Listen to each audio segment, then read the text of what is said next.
last week we talked about having a structure, and I said the structure is perhaps the most important component of your success.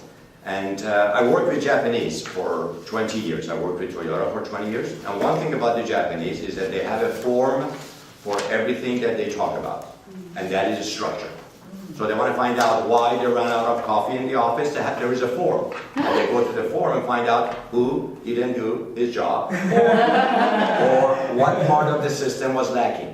So it's not most of the time who, which is the guilty party, is what, which is the guilty party. So if you set up the system correctly, chances are that nobody can make a mistake and run you out of coffee. And if you don't set up the system, then this time is Joe and next time is John. It doesn't really matter who runs you out of coffee. So based on that, I designed this form, and you should have a copy of this form. This is the second pillar of the year for month of February, and is goal setting. And if you notice on the top left-hand side corner, there are 3 different categories: short-term, intermediate, and long-term, which says circle 1. But I want you to make copies of this on your own, and you should have at least 3 copies, one for short-term, intermediate, and long-term. And if you look on in the center, top center of that page, there is a quote from Jim Rohn. He said, we can either make a living or we can design a life. We can either make a living or design a life. A lot of people make a living, and you ask them, what do you do? He said, well, I don't have time, I don't know where my time goes, because I'm just busy, busy, busy, busy, busy. But the question is, busy doing what? So if you want to design the life, that's your choice. Of course, the society doesn't have a responsibility to see to it that you design the life. That's your responsibility. Society, in fact, doesn't care if you make a living or design a life.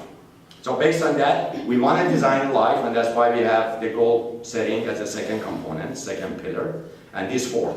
If you look on the columns, I have divided your goals into 6 different sections. Now, there may be more, maybe less, however, not less, fewer.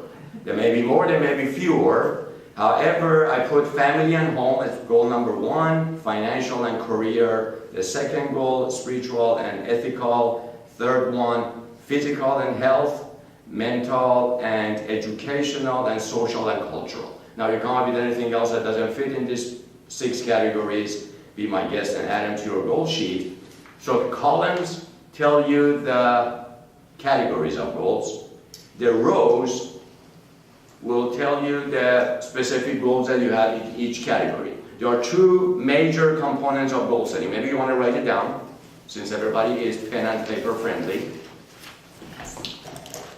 The first thing you have to do about your goals is to write them down.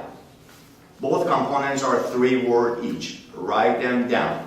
The first thing you have to write them down. And the second component is to break them down. Write them down and break them down. So first you write down the goal. Let's say for financial and career. I know financial is not the only thing in life, but it's one of the counts. It's not the only count, but it's one of the counts. And the reason I pick financial as an example, because everybody can relate to money. If I talk about family or spirituality, everybody's opinion may be different, but money is money is money. The American dollar is valued the same way by everyone. So if your goal is to earn $100,000 for this year, that could be your goal number 1 under financial and career, $100,000 for example, then you need to, after you write it down, you need to break it down. What are the things that you will have to do? So you come down underneath the second half of the page, you have the break it down section, and you break it down into 3 different objectives that you will have to meet in order to reach your goal. Does everybody know the difference between goals and objectives? We use them very interchangeably, but they are very different. What is the difference between goal and objective? Oh, don't answer all at the same time. The difference between goal and objective is objective are the things that you will have to do to reach your goals. Objectives are the necessary steps that you will have to take to reach your goal.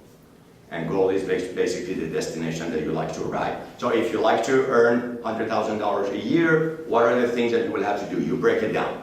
Get a second job. Work smarter.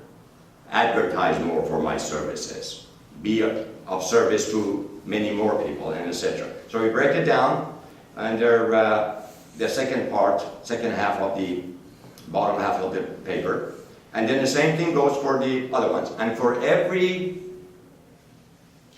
objective, you will have to come up with a due date.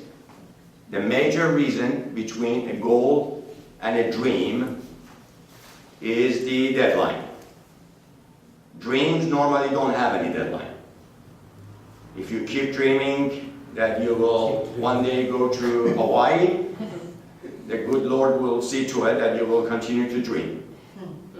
You will never end up in Hawaii. But if you set a deadline, then you know that you will have to buy the ticket and make the reservation and go to hotel and etc. And then you will do it. So for every goal and every objective, when you break it down, you will have to put a deadline, a due date, and then you develop a plan of action, which is not on this sheet.